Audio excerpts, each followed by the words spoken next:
ఇవాళ ఒక ఊసరవెల్లి కోసం ప్రెస్ మీట్ పెట్టడం జరిగింది. ఈ ఊసరవెల్లి ఎట్లాంటి వాడంటే ఇతను కోవర్ట్ ఆపరేషన్ చేస్తున్నారని మా తెలుగుదేశం పార్టీ నాయకులందరికీ తెలుసు. చంద్రబాబు నాయుడు గారు అరెస్ట్ సమయంలో మీరు కూడా చూశారు. కోర్టు హాల్లోకి వచ్చి చాలా వికృత చేష్టలు చేశాడు.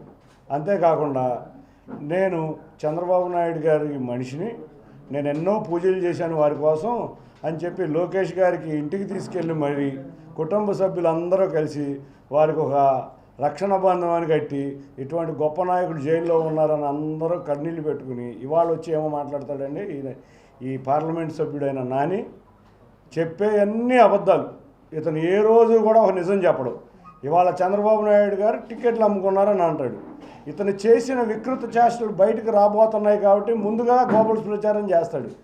ఇతను మీరు అర్థం చేసుకుంటే విజయవాడ వెస్ట్లో ఇద్దరి దగ్గర టిక్కెట్లు ఇప్పిస్తానని ఇద్దరు వ్యక్తుల దగ్గర, ఒకరి దగ్గర ₹1 కోటి, ఒకరి దగ్గర ₹4 కోట్ల తీసుకున్నారు. ఈ విషయాలు తెలిసి అధిష్టానం దూరం పెడుతుంది. అంతేకాకుండా మైలవరంలో కూడా కొంతమంది వ్యక్తుల్ని పాపం మా పార్టీ నాయకులు అమాయకులను చేసి మీకు టికెట్ నేను ఇప్పిస్తున్నాను, టికెట్ నాదే, లోకేష్ గారు నన్ను ప్రచారం చేసుకోమన్నారని ఢిల్లీలో అబద్ధాలు చెప్పి వాళ్ళ దగ్గర కూడా డబ్బులు వసూలు చేయడానికి కృషి చేశాడు. అతను ప్రతి ఒక్కళ్ళ దగ్గర ఎమ్మెల్యే టికెట్ తెలుగుదేశంలో మీ అందరికీ ఇప్పిస్తానని డబ్బులు వసూలు చేసి అది బయటకు వస్తుంది అనే దాంతో వాళ్ళందరూ ప్రెషర్ ఇవ్వడం మొదలుపెట్టారు. అంతేకాకుండా మీరు ఇంకొక విషయం అర్థం చేసుకోవచ్చు. అతని ప్రాణ స్నేహితుడైన ఒక వ్యక్తి ఉన్నాడు, మీ అందరికీ తెలిసిన వ్యక్తే. అతన్ని కూడా గత 15 సంవత్సరాల నుంచి నమ్మించి మోసం చేసి రోడ్డు మీద పడేసిన వ్యక్తి. తన కుటుంబ శుభకార్యాలకు కూడా అటువంటి వ్యక్తి దగ్గర డబ్బులు తీసుకొచ్చి కుటుంబ శుభకార్యాలు వాడి అతనికి డబ్బులు ఇవ్వకుండా వాళ్ళు అతని పరిస్థితి కూడా రోడ్డు మీద జగదార్చిన పరిస్థితి. ఇతను ఫైనాన్స్ కంపెనీలే అనుకుంటారేమో, ఇంకా చాలా ఉన్నాయి ఇటువంటి విషయాలు. రేపు అవి కూడా రాబోతున్నాయి. ఆ ఇద్దరు వ్యక్తుల దగ్గర డబ్బులు రాబోతున్నాయి, అడుగుతున్నారు, ప్రెషర్ పెరిగిపోతుందనే విషయంతో నన్ను గంటవేయబడ్డాను కాబట్టి నేనేం చేయలేకపోతున్నాను ఆ వ్యక్తులకు సమాధానం చెప్తున్నాడు. ఇవన్నీ కాల్ రికార్డ్స్ ఉన్నాయి, నువ్వు గుర్తుంచుకో. సరే పెట్టెల ద్వారా అన్నావు నన్ను, మంచిదే. మా ఇన్ఛార్జిని కూడా పెట్టెల ద్వారా ప్రజలు నిర్ణయిస్తారు. వాళ్ళు ఎవరో పెట్టెల ద్వారా ఎవరో పోనీ నువ్వేదో పెద్ద హృతిక్ రోషన్ లాగా అనుకుంటున్నావేమో. నీ ఆకారం చూస్తే నీకు అర్థమవుతుంది నీ పరిస్థితి ఏంటో. నీ మానసిక పరిస్థితి బాగలేదు. ఇంకొక విషయం చెబుతున్నా, నువ్వు ఎంతో నటించావు. ఇవాళ మా నాయకుల దగ్గర ఎంతో నటించావు. చంద్రబాబు నాయుడు గారు జైలుకి వెళ్ళిన సమయంలో అసలు ఏదో అయిపోయినట్టు కన్నీళ్లు పెట్టుకున్నట్టు చేసావు. ఇవాళ జగన్ దగ్గరికి వెళ్ళి పాలేరు పని చేస్తున్నావు. పాలేరు పని జగన్ దగ్గర చేయట్లా, నువ్వు ఇన్ఛార్జీలకి అసిస్టెంట్గా చేస్తున్నావు. నువ్వు రోజు నీకు తెలిసింది ఒకటే మాట, ఒక గ్లోబల్స్ ప్రచారం పెట్టెల ద్వారా, లేకపోతే డబ్బులు తీసుకున్నారు, విషానం ఎత్తైపోతున్నారని. అరే సారీ, నీకు చెబుతున్నా, నీవు కాదు కదా ఎవడొచ్చినా నీ నాయకుడు తండ్రి గారే మా పార్టీని ఏమీ చేయలేకపోయారు. ఇవాళ మీ పార్టీ మొత్తం ఖాళీ అవుతుంటే నీకు అర్థం కావట్లేదు. నువ్వు గోల్ పాడుకుంటావు, ఏసీ రూముల్లో వస్తావు. 2019 నుంచి 23 వరకు నువ్వు ఎన్ని గ్రామాలు తిరిగావని నేను క్వశ్చన్ చేస్తున్నా. నీకు దగ్గర దమ్ము ధైర్యం ఉంటే సమాధానం చెప్పు. ఇవాళ వరకు ఎక్కడా కూర్చోకుండా ఏసీ రూముల్లో కూర్చుని, అందుకే అధిష్టానం నిన్ను చేత్కరించింది, నిన్ను ప్రజా జీవితం నుంచి దూరం చేయింది. రేపు రాబోయే ఎలక్షన్స్లో నిన్ను ప్రజా జీవితంలో ఇది లాస్ట్ ఎలక్షన్, నువ్వు జీవితంలో ప్రజా జీవితంలో కనపడవు. అంతేకాకుండా నీవు మా నాయకుడిని, నేను నీకు మొన్న కూడా చెప్పాను, నేను అడిగే క్వశ్చన్కి ఏ రోజు నీ దగ్గర సమాధానం లేదు కాబట్టి నువ్వు దాటేస్తా మా నాయకుడిని విమర్శిద్దామని చూస్తున్నావు.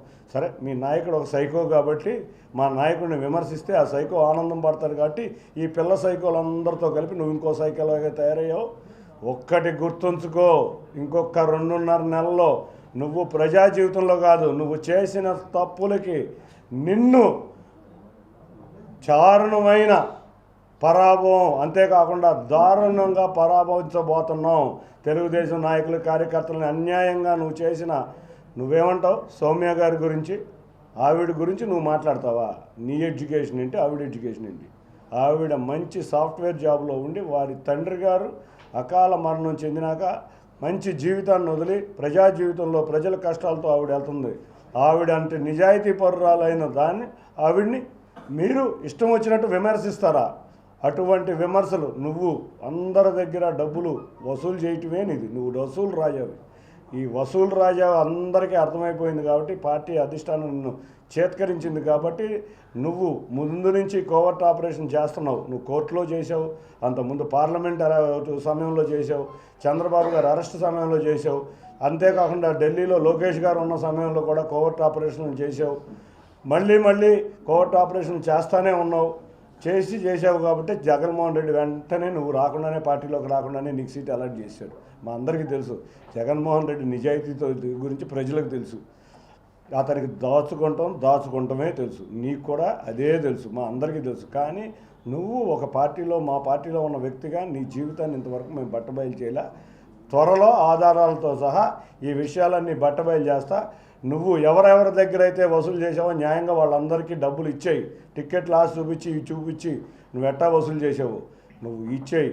లేకపోతే వాళ్ళే మీ దగ్గరికి వచ్చి చాలా తీవ్ర పరిణామాలు ఉంటాయని హెచ్చరిస్తున్నాను. కోర్టు హాల్లో మీరే చూశారు కదా, బెయిల్ వచ్చేసిందని చెప్పి. బెయిల్ రాకుండా అక్కడ ఉన్న ప్రతి ఇన్ఫర్మేషను జగన్మోహన్ రెడ్డికి పంపిస్తా.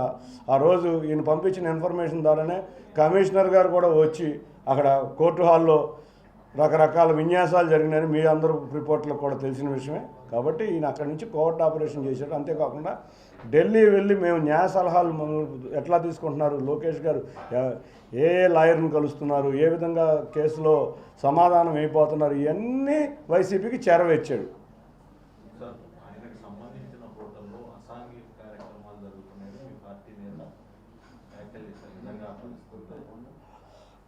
ఆ విషయం నాకు అంత తెలియదు, కానీ మరి దాన్ని విచారణ చేపిస్తే బాగుంటుందని అనుకుంటున్నాను.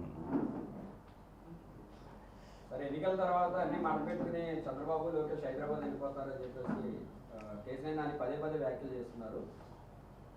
ఆయనకి తెలిసిన రాజకీయం అదే కదా, ఆ రెండు వ్యాఖ్యలు, ఒకటి పెట్టల ద్వారా, రెండోది వెళ్ళిపోతారని. ఇప్పుడు సిద్ధం పోస్టులు రెడీ అయినాయి. ఆ సిద్ధం పోస్టులకి మేము ఏమంటున్నారంటే మేము పారిపోవడానికి సిద్ధంగా ఉన్నామని వాళ్ళ నాయకులు అందరూ చెబుతున్నారు.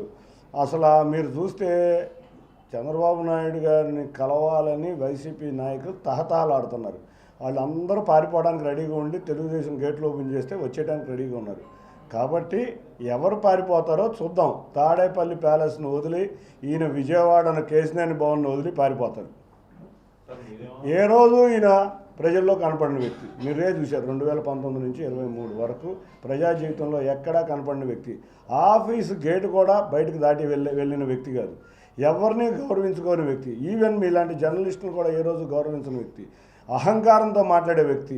అహంకారం కూడా కాదు, పచ్చగా ఉన్న చెట్టును కూడా భరించలేని విపరీతమైన మనస్తత్వం, దాని సైకో మించిన మనస్తత్వం. జగన్మోహన్ రెడ్డిది సైకో మనస్తత్వం అయితే ఇంకా అంతకు మించిన మనస్తత్వం అయితే ఉందంటే అది ఈ వ్యక్తిదే అని నేను ఘంటాపదంగా చెప్తున్నాను.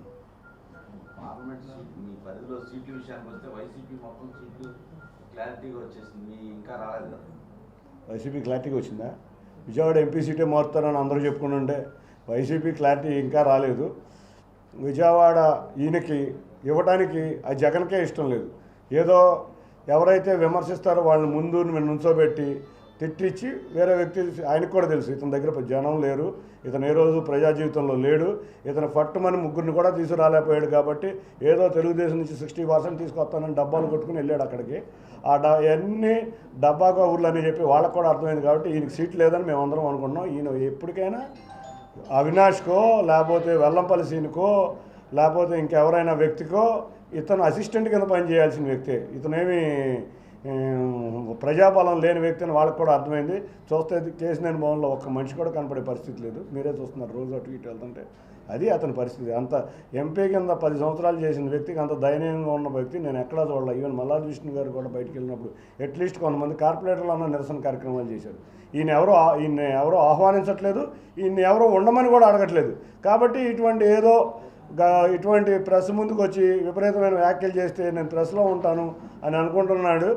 కాబట్టి ఇటువంటి విపరీతమైన వ్యాఖ్యలు ఈయన నాయకులకి ఇక్కడ ఇవాళ ఉన్న అందరూ సైకోలు ఒక పార్టీ చెంతం చేరారు. ఈ సైకోలు అందరూ కూడా ఒకే మనస్తత్వం కలిగారు కాబట్టి ఒకే చోట చేరారు. వీళ్ళందరూ త్వరలో ఇంకొక 2.5 నెలల్లో వీళ్ళకి తగిన బుద్ధి చెప్పబోతున్నారు.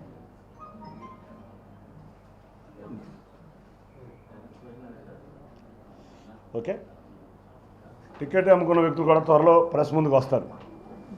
ఈయన ఎవరికైతే టికెట్లు అమ్మి డబ్బులు తీసుకున్నాడో వారు కూడా త్వరలో ప్రెస్ ముందుకు వస్తారు. Thank you.